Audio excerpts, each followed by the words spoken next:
estaban en stand. ¿Cómo? Ellos estaban en stand de OCAD, estaban en stand. No, entonces en cuanto veas que aparecen, ya los subo. No sé si les podemos poner un mensaje ahí que ya. Ya le quité el volumen.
Sí, pero le pedí que fuera como...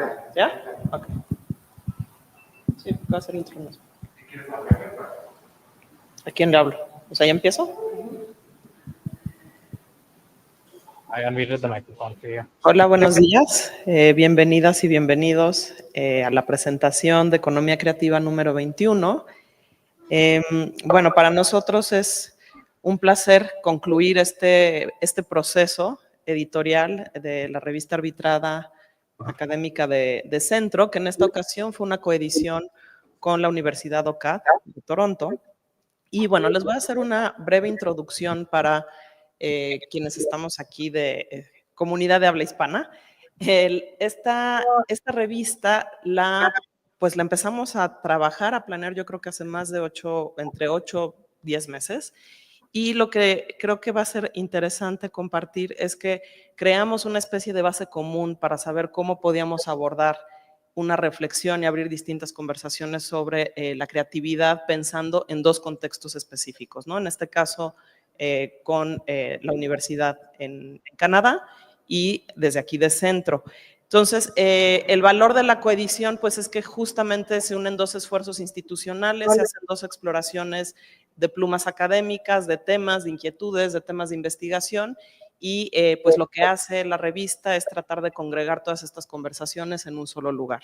Entonces, bueno, pues vamos a explicar brevemente por qué pusimos como título a este trabajo Creatividad en Contexto, que es justamente entender cómo prácticas situadas pueden conversar entre uno y otro lugar, ¿no? Porque además, claro, aunque esta coedición fue entre una universidad en Canadá y CENTRO aquí en México, pues recibimos materiales donde hacen reflexiones de otros contextos. Entonces, en realidad es como sembrar esta idea que a través de la creatividad podemos mapear distintas formas, distintas conversaciones, distintos proyectos de estas prácticas situadas. Entonces, en realidad, generar una publicación como esta, pues es como una especie de acto académico de relación, de conexión, y bueno, pues ponemos justo al alcance de todas y todas. Como saben, las publicaciones y todo el material académico que generamos en CENTRO y a través del Centro de Investigación en Economía Creativa es de acceso abierto. Entonces, bueno, creo que si hacemos un resumen de qué podemos encontrar, ¿no? Como cuáles serían los 4 temas que vamos a poder ver a través de todo este contenido, lo que les comentaba, ¿no? Como reforzar esta idea de que una reflexión local se puede convertir en una conversación global a través de la creatividad, cómo la creatividad está enfrentando distintos retos, cómo se están generando distintas respuestas como desde el pensamiento creativo, y cómo también la creatividad está generando una especie de horizonte colectivo de posibilidades, ¿no? De formas de abordar temas sociales, temas económicos, temas culturales, y bueno, cómo lo hacemos desde esta práctica de la creatividad. El contenido de esta sesión va a continuar en inglés, lo teníamos anunciado también en la invitación, porque tenemos pues a 2 representantes de la Universidad de OCAD que están conectados, que nos van a hablar también desde su perspectiva de toda esta experiencia compartida en términos de contenido y en términos editoriales. Pero quienes quieran también después consultar la grabación que va a quedar en nuestro canal de YouTube, bueno, pues van a encontrar este contenido con subtitulaje. Entonces, en este momento voy a cambiar al inglés. Hello, everyone. Welcome to this event. We are launching Economía Creativa issue 21. We are pleased to present this collaborative process that we made with OCAD University. Hi, Jenny. Hi, Jasmine. They will be here with us. And well, what we want to share, first of all, is that when we start working on this issue more than 8 months ago, we were trying to set like a common ground to start integrating the different topics and different perspectives on creativity as a situated practice. How can we share context and to create a very powerful content and to think about the challenges that we have nowadays through creativity? Well, the first idea that we came up is that effectively creativity is a situated practice, but despite the local circumstances, we can talk also about very global challenges, global perspectives, and global kind of reflection on social, cultural, political, and economic context. Also, the idea is that through this academic journal, we are trying to set like an encounter point, like to create a relational act through the academic perspective, and also to highlight different approaches that allows us to think how creativity is today a very valuable tool, a very valuable conversation to think about possible futures, to think about our challenges today. So the content, just to create like a very quick abstract, I would say that we will find content related to 3 perspectives on creativity. Creativity as a local reflection, because we will see different contexts, not just between Canada and Mexico, but we receive materials from different countries. Creativity as a tool to as a response to urgent challenges, how different language and communication and perspective from creativity are working with particular problems, for example, water crisis, how to reshape habits in consumption, etc. And also creativity as a collective horizon. How can we create these different perspectives, and how can we create a future cohesion in social and cultural terms? So this is like a very, very general perspective of the content of the journal. But then I would like to introduce you Jenny Sodik from Oxford University. She was like very pivotal in the process to integrate both communities, because also I would like to mention that through Economía Creativa, we try also to create like new academic writing. We try to open and to share the interest and the importance to keep working and writing in academic formats. So it was like a very collaborative effort to join OCAD University community and CENTRO community. So Jenny, welcome, and we are finally presenting all this effort. Yes, thank you. Thank you to Carla and Graziella, and to everyone who's joined us from the OCAD U community here today.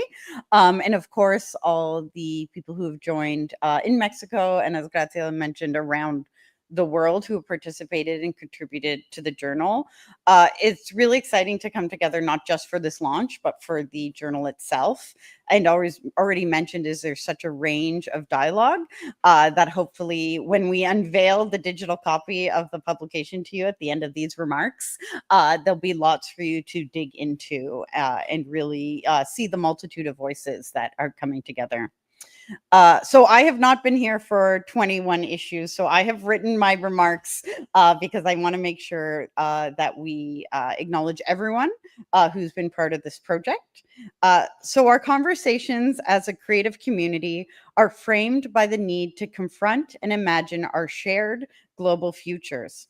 This includes considering the role of creative industries in fostering dialogue, resilience, and innovation across borders. Spaces where artists, designers, and cultural practitioners not only respond to economic systems, but actively shape them. How do we move forward as cultural workers with intention and with care for the histories and communities that ground us?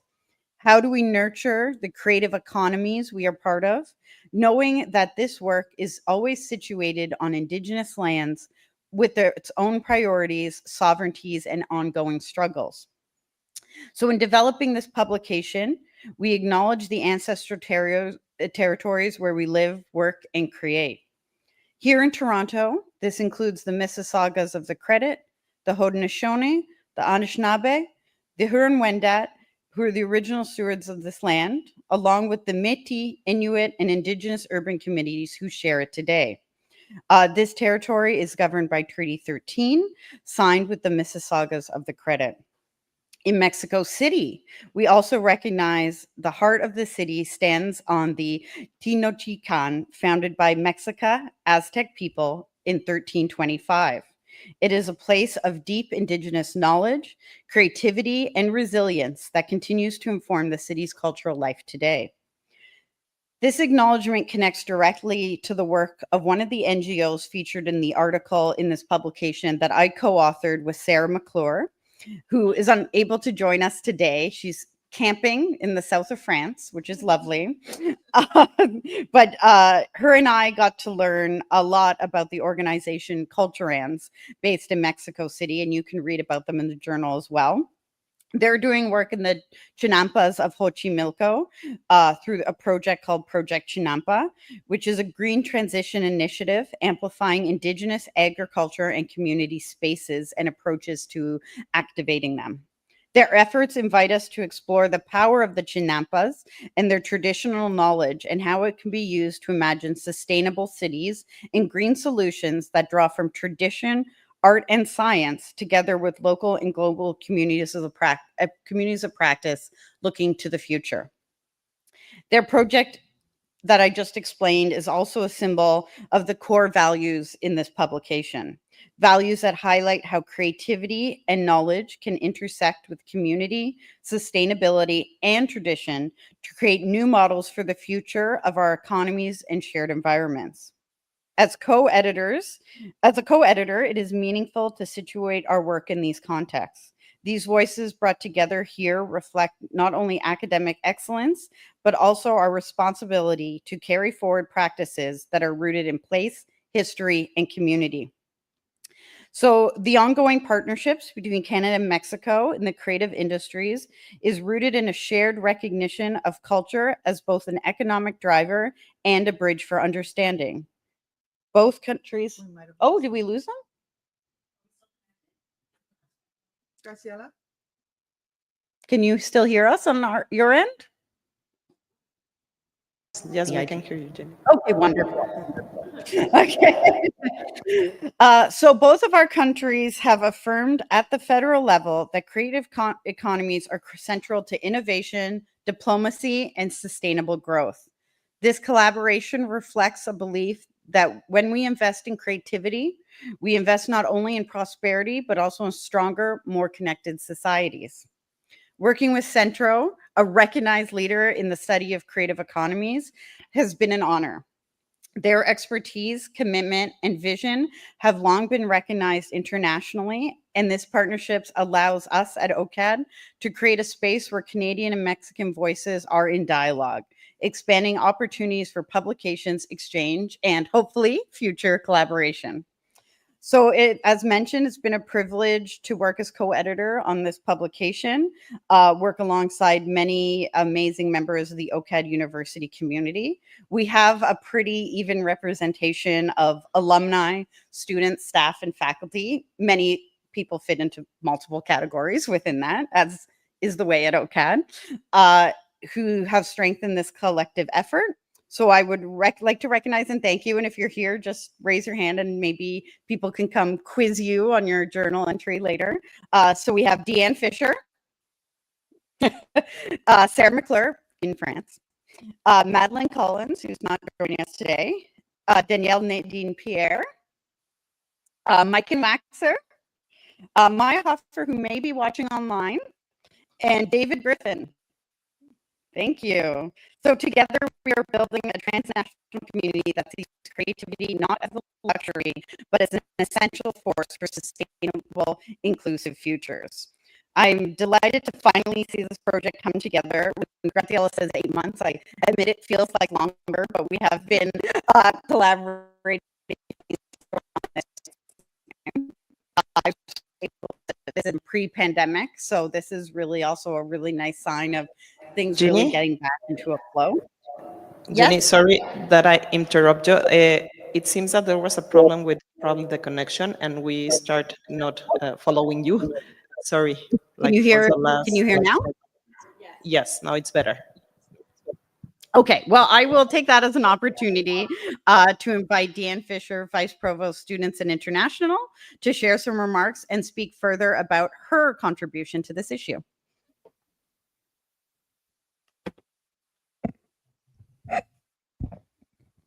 Just going to check that you can hear me okay, Graciela? Yes, perfect. Okay, perfect. So thank you everyone for coming. It's been a long time since I have written an academic paper. Many of my OCAD colleagues will know that I very rarely do so. I have a very busy life with other things to do at OCAD. So I was really grateful for the opportunity to do so on a topic that was of great interest to me. It's also very hard to say no to Jenny Suddix. So I think many of you can relate to that. So I thought I would take a few minutes and just tell you about my own journey of discovery into the piece that I wrote in the interest of sharing important information, I think. So my piece in the journal is around digital transnational repression, particularly of artists. And I'll break that down a little bit for you. So you may be familiar with the term of transnational repression. It's a form of foreign interference when states reach across borders to silence members of the diasporic community, usually stopping them from criticizing the government or state actors in their home countries. With the advent of new digital tools, from online harassment, spyware, malware, doxing, this has made it easier for these states, and things have become more sinister for both students and artists who are speaking up. And it's much harder for those artists to counter.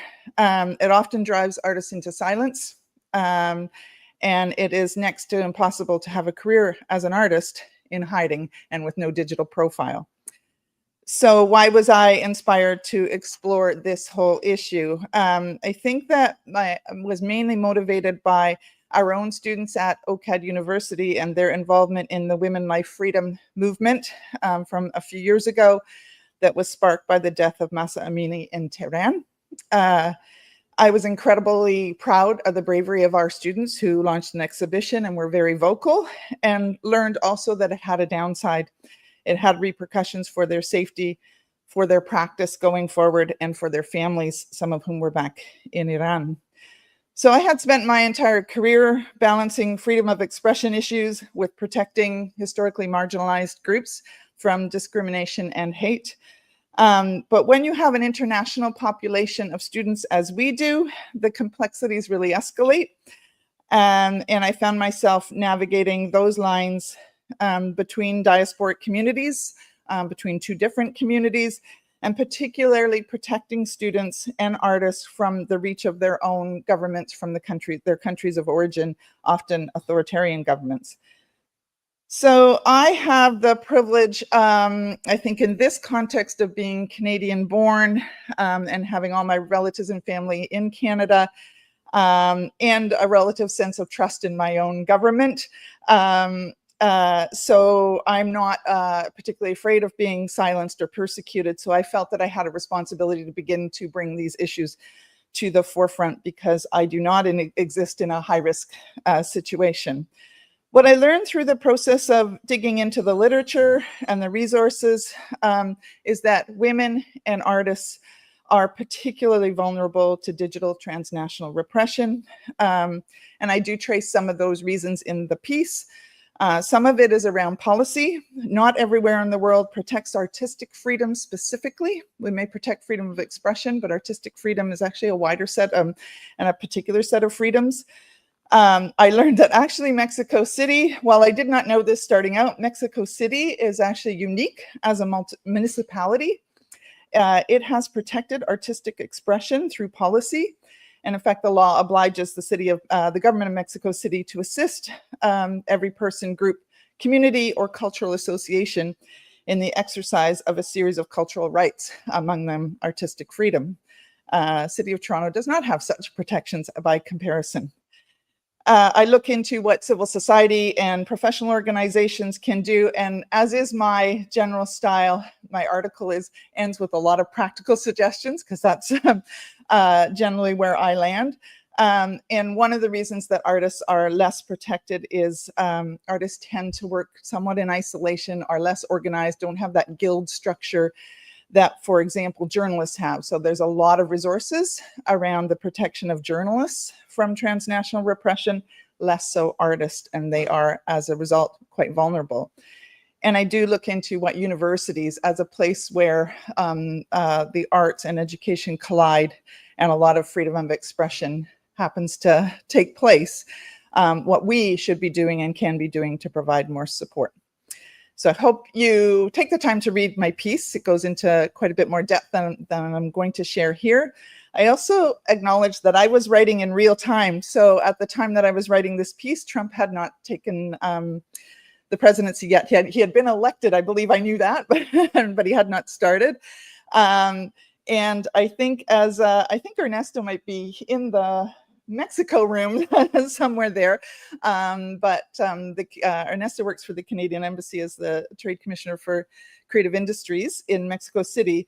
I think he notes it in the introduction in an editorial in the journal as well. Little did I know when I was writing this that the relationship between Mexico and Canada would become even more important than ever. It was really tempting to start broadening my piece, to start talking about the tactics that are starting to be used by states to silence even their own residents and even their own citizens. But that's another paper, so I now know where I'll go next. But for now, the paper is really about reaching across borders and the impact on diasporic communities. And I kept it there, but I have another assignment in my head. So I want to close by saying a few thank yous.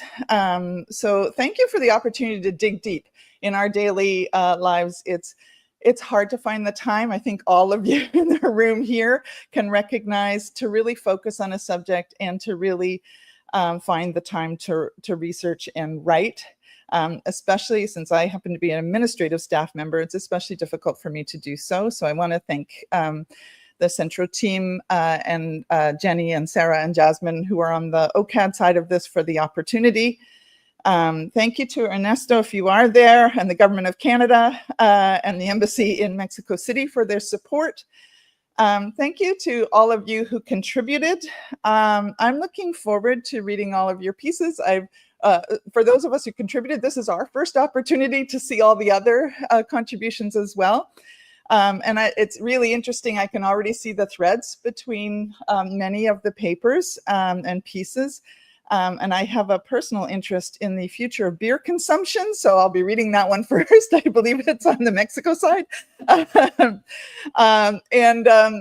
Thank you for the patience of the editors on the central team.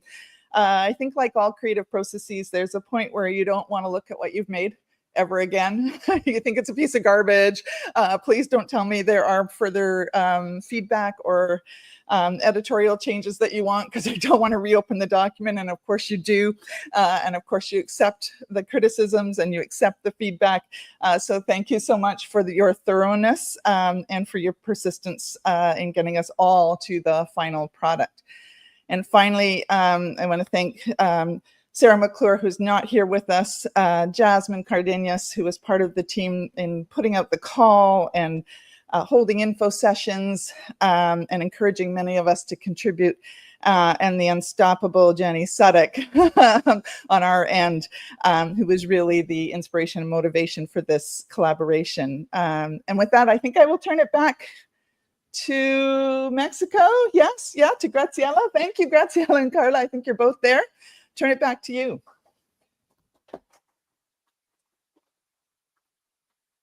Ok. Eso está bien, claro. Porque está tan fuerte el micrófono. Me siento como sonidera del bajo puente de Iztapalapa. Ok, traje mi acordeón, si me permiten. Procuraré ser lo más rápida posible. Okay. The first scientific journal was published over 300 years ago, and the process has remained barely unchanged since then. There has been little innovation in the methods for assessing and publishing, except, of course, for the great digital revolution that changed the way we make, circulate, and read journals. Can you imagine it? There are more than 40,000 scientific journals worldwide. A lot. Ours is just a tiny story. Publishing a journal is like love. I was thinking about this. It's like saying, I want you so badly, but first you need to change. Seems to be the motto. For those unfamiliar with the peer-to-peer process that Jenny and Diane already explained, let me share a couple of things. It involves the critical evaluation of a scientific manuscript by experts in the same field who are not part of the journal editorial team, our silent and anonymous heroes. And then the manuscript is sent to 2 or more reviewers who assess the quality, the methodological sequence, and originality. And then the referees make recommendations for publication or rejection. That is really hard. It hurts a lot. I've been there, and it hurts a lot and makes you feel angry, of course. And then the comments are sent to the authors for possible improvements. The editorial decision is finally based on these reviews to ensure the quality of the publication. And then we do a lot of more work. In Economía Creativa, however, we actively participate in the editorial process, so that's why it takes a lot.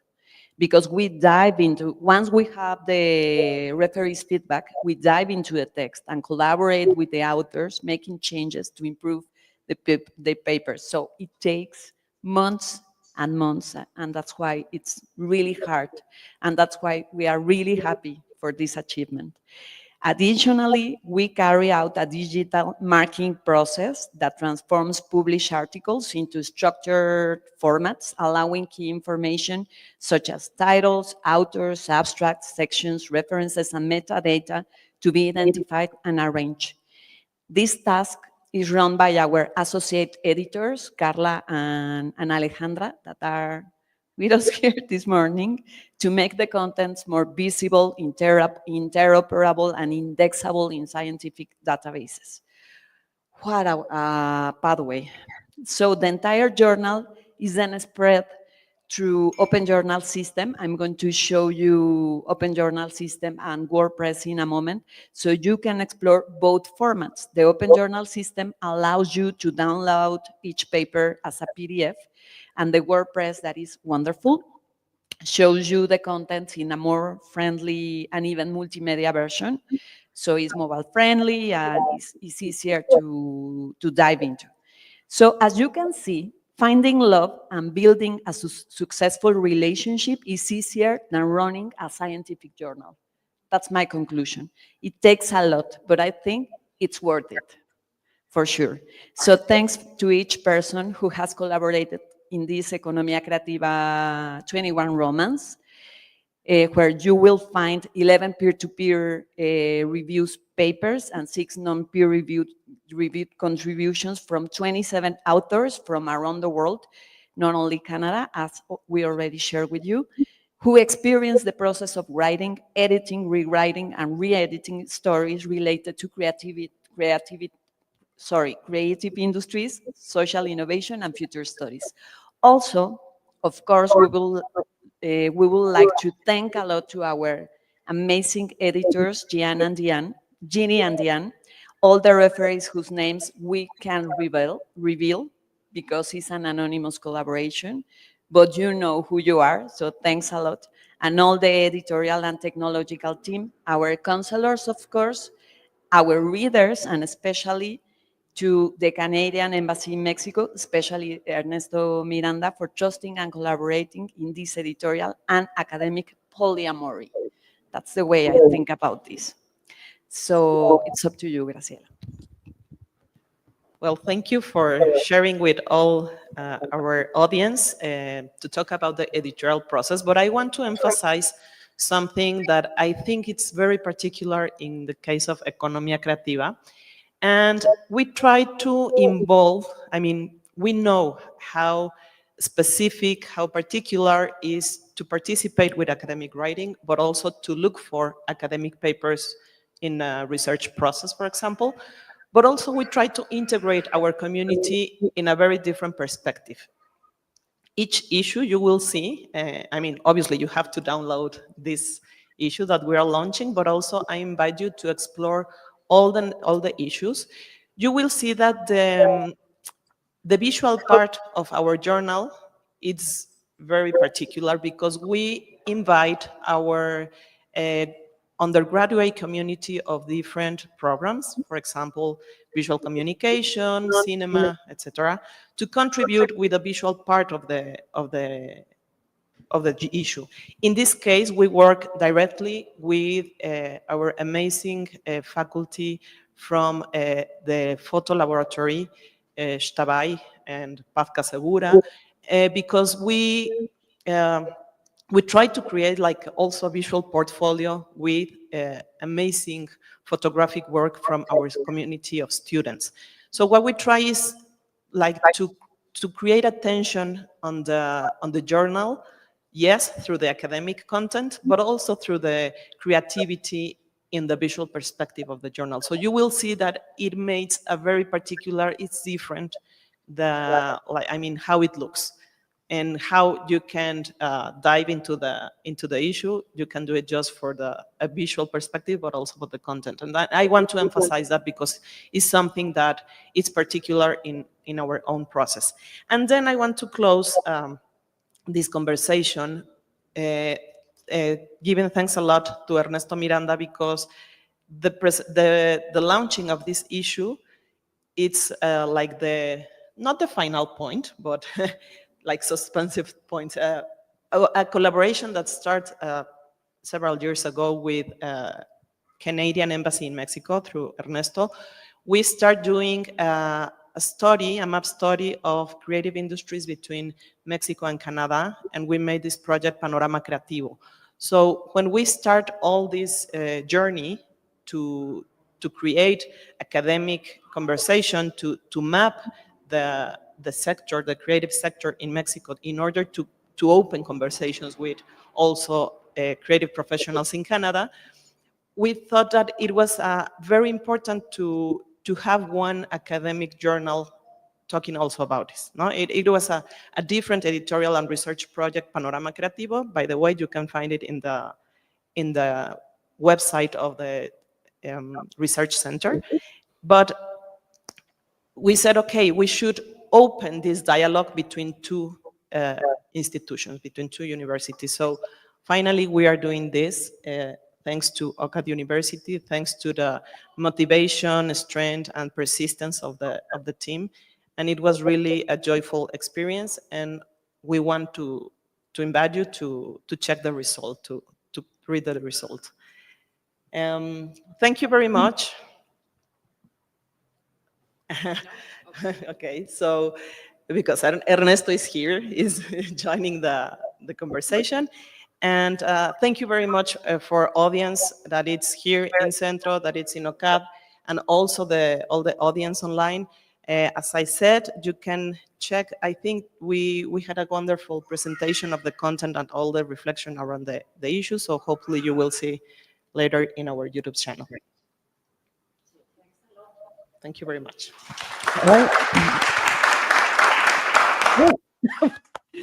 All right, and thank you. Oh, hello. Thank you, and we'll be sharing with everyone the link in the Teams chat for today to be able to download the digital on the OCAD side, and then I believe everyone in the CENTRO side can access the digital version.